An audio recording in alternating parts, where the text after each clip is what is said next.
హజ్ మాసాలు నిర్ధారితమై ఉన్నాయి కనుక ఈ నిర్ణీత మాసాలలో హజ్ను తన కొరకు విధించుకున్న వ్యక్తి హజ్ దినాలలో కామక్రీడలకు పాపకార్యాలకు ఘర్షణలకు దూరంగా ఉండాలి.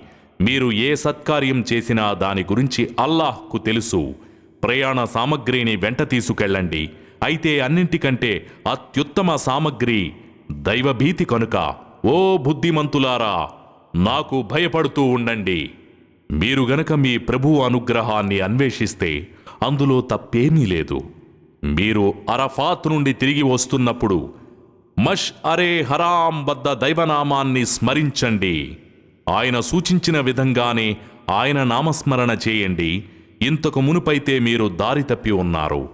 తరువాత మీరు ప్రజలందరూ మరలే చోటు నుంచే మరలండి. క్షమాపణకై అల్లాహ్ను వేడుకుంటూ ఉండండి.